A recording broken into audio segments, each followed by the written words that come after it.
Tapat sa balita, matatag at maaasahan.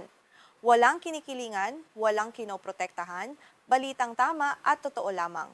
Dito lang yan sa Newsroom Pinas. Magandang araw Luzon, Visayas, Mindanao at sa lahat ng ating mga kababayan at OFW sa buong mundo. Hindi ka maiiwan, unang-una ka sa balita. Bago tayo magsimula, huwag kalimutang i-like ang video na ito, mag-subscribe sa ating channel at i-click ang notification bell para laging updated sa pinakamainit na issue ng bayan. Simulan na natin ang balitaan.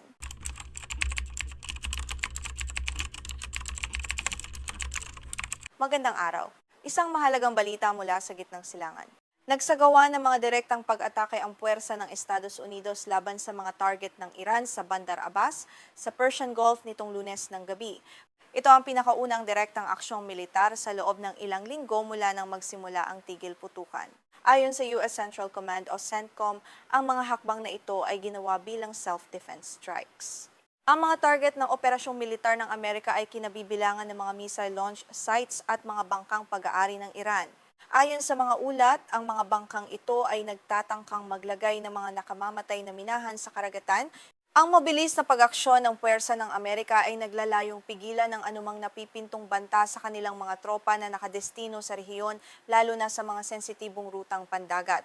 Kinumpirma ni CENTCOM spokesperson Captain Tim Hawkins sa isang formal na pahayag na ang mga self-defense strikes sa katimugang bahagi ng Iran ay kinakailangan upang protektahan ang mga tropang Amerikano. Binigyang diin niya na patuloy na dedepensahan ng US Central Command ang kanilang puwersa habang nagpapakita pa rin ng pagpipigil o restraint sa gitna ng umiiral na tigil putukan sa pagitan ng Estados Unidos at ng Iran. Ang Bandar Abbas kung saan naganap ang mga pag-atake ay hindi lamang isang ordinaryong syudad. Ito ay isang estratehikong lokasyon at isa sa mga pangunahing daungan ng Iran na nakaharap sa Persian Gulf. Ang anumang kaguluhan sa lugar na ito ay may malaking epekto sa kalakalan at seguridad ng rehiyon. Dahil dito, ang mga pagsabog na naiulat kagabi ay nagdulot ng matinding pangamba sa mga karatig bansa at sa buong mundo. Sa panig ng Iran, kinumpirma ng kanilang lokal na media ang mga serye ng pagsabog sa Bandar Abbas at sa mga kalapit na lugar nito noong Lunes ng gabi. Gayunpaman, pilit na pinapakalma ng gobyerno ng Iran ang publiko. Ayon sa ulat ng Mer News Agency na nakabase sa bansa, ang sitwasyon sa nasabing daungan ay ganap na kontrolado o completely under control bagaman hindi sila nagbigay ng karagdagang detalye tungkol sa pinsala. Sa kasalukuyan, nananatiling malabo kung gaano karaming individual ang nasawi o nasugatan sa mga isinagawang air at naval strikes ng Amerika. Hindi pa rin malinaw kung ilang Iranian missile launchers ang tuluyang nawasak sa operasyon. Hindi rin tinukoy ng CENTCOM kung anong partikular na banta ang nag-udyok sa pag-atake o kung ang operasyon ay isinagawa gamit ang mga fighter aircraft o ng mga barkong pandigma ng US Navy. Ang mga pag-ataking ito nitong Lunes ang pinakaunang direktang aksyong militar sa Iran matapos ang ilang linggong katahimikan. Matatanda ang noong buwan ng Abril, nagkaroon ng isang napakanipis at tensyonadong tigil putukan o ceasefire sa pagitan ng dalawang bansa. Ang insidenteng ito ay nagbabanta na sirain ang pansamantalang kapayapaan at muling magpasiklab ng mas malawakang kaguluhan sa buong rehiyon ng gitnang silangan. Ang tensyon ay mas lalong tumitindi dahil parehong nagpapatupad ng blockades ang Estados Unidos at Iran sa Strait of Hormuz. Ang kipot na ito ay isa sa mga pinakamahalagang daanan ng langis sa buong mundo. Ang anumang pagharang o presensya ng militar dito ay nagdudulot ng pangamba sa pandaigdigang merkado. Ang magkabilang hukbong pandagat ay madalas na nagkakaroon ng mga mapanganib na standoffs sa mga nakalipas na buwan. Bago pa man ang insidente sa Bandar Abbas, naging mainit na ang sitwasyon sa mga karagatang nakapalibot sa Strait of Hormuz. Ilang beses nang pinabagsak ng Amerika ang mga drones ng Iran na di umano ay lumilipad ng masyadong malapit sa kanilang mga barko. Bukod pa rito, 12 ng mga komersyal na barko na ang pinigil at hinarang sa lugar, kabilang na ang sapilitang pag-agaw sa ilang mga sasakyang pandagat ng magkabilang panig. Sa kabila ng mga palitan ng atake at matinding tensyon sa karagatan, patuloy pa rin ang mga negosasyon sa pagitan ng Estados Unidos at Iran. Ang layunin ng mga pag-uusap na ito ay ang tuluyang pagwawakas sa digmaan at paghahanap ng diplomatikong solusyon. Ngunit dahil sa pinakabagong hakbang militar ng Amerika, maraming mga political analysts ang nagtatanong kung magpapatuloy pa ba ang mga dialogo o tuluyan na itong guguho. Kapansin-pansin na bago pa man mangyari ang mga pag-atake noong Lunes ng gabi, nagbigay ng positibong pahayag si dating Presidente Donald Trump. Ayon sa kanya, ang mga negosasyon sa pagitan ng Washington at Tehran ay maayos na umuusad o proceeding nicely. Ang malaking kaibahan ng kanyang pahayag sa aktwal na nangyayari sa ground ay nagpapakita ng pagiging komplikado at hindi mahulaan ng sitwasyon sa pagitan ng dalawang bansa. Ang mga kaganapang ito ay nagpapakita ng dalawang magkaibang mukha ng patakarang panlabas ng Amerika.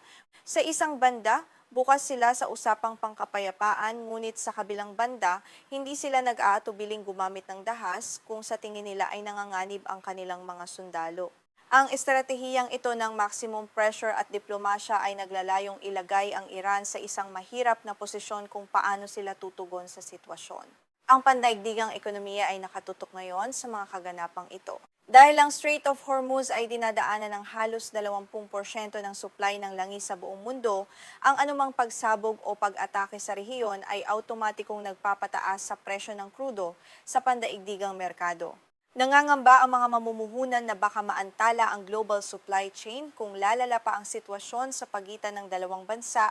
Para sa atin dito sa Pilipinas, ang balitang ito ay may direktang epekto sa ating pang-araw-araw na pamumuhay. Ang pagtaas ng presyo ng langis sa world market ay tiyak na magdudulot ng serye ng oil price hike sa mga lokal na gasolinahan sa bansa. Kapag tumaas ang presyo ng petrolyo, susunod na rin ang pagtaas ng presyo ng mga pangunahing bilihin at pamasahe na mas magpapabigat sa pasani ng mga ordinaryong mamamayang Pilipino. Isa pa sa pinakamalaking alalahanin ng pamahalaan ng Pilipinas ay ang kaligtasan ng libu-libong Overseas Filipino Workers o OFWs na kasalukuyang nagtatrabaho sa gitnang silangan. Kung ang mga pag-atake sa Bandar Abbas ay magreresulta sa isang mas malawakang digmaan, kakailanganing ihanda ng ating gobyerno ang mga contingency plans para sa posibleng mass repatriation ng ating mga kababayan upang mailayo sila sa kapahamakan. Nakabantay rin ang iba pang mga makapangyarihang bansa at mga internasyonal na organisasyon tulad ng United Nations. Nananawagan sila ng iba yung pagpipigil o maximum restraint mula sa parehong panig upang maiwasan ang tuluyang paglala ng krisis. Ang mga bansang kaalyado ng Amerika, gayon din ang mga bansang may malapit na ugnayan sa Iran, ay nagsasagawa na ng mga back-channel talks upang pakalmahin ang napakainit na sitwasyon. Sa ngayon, mapapansin na mabilis na pagpapalakas ng puwersang militar sa magkabilang panig.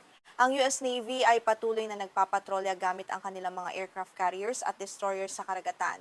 Samantala, ang Islamic Revolutionary Guard Corps ng Iran ay nananatiling nakaalerto at nakahanda sa anumang posibleng karagdagang pag-atake. Ang maliit na pagkakamali o miscalculation ng kahit sinong panig ay maaring maging mitya. Ang hidwaan na ito ay hindi na bago, ito ay bahagi ng mahabang kasaysayan ng kawalan ng tiwala at tunggalian sa pagitan ng Washington at Tehran, na nagsimula pa noong mga nakalipas na dekada. Ang isyu ng nuclear program ng Iran, ang mga parusang pang-ekonomiya, at ang pagkontrol sa mga rutang pandagat ay patuloy na nagiging ugat ng kaguluhan. Ang pinakabagong insidente ay isa lamang bagong kabanata sa mahabang krisis na ito. Ang malaking katanungan ngayon ay kung paano gaganti ang Iran sa mga self-defense strikes na ito ng Amerika. Pipiliin ba nilang gumawa ng sariling aksyong militar na maaaring magpasiklab ng malawakang digmaan o mananatili sila sa mesa ng negosasyon upang isalba ang tigil putukan? Ang mga susunod na araw ay magiging kritikal para sa kapayapaan hindi lamang sa gitnang silangan kundi pati na rin sa buong pandaigdigang komunidad. Patuloy naming babantayan ang mga susunod na kaganapan at ang mga magiging pahayag mula sa parehong kampo ng Estados Unidos at Iran. Titiyakin namin na maihatid sa inyo ang mga pinakabagong update tungkol sa epekto nito sa presyo ng langis at sa seguridad ng ating mga kababayan sa ibayong dagat. Ako po ang inyong field reporter na naghahatid ng mga mahahalagang balitang pandaigdig. Maraming salamat sa inyong pagtutok at mag-iingat po.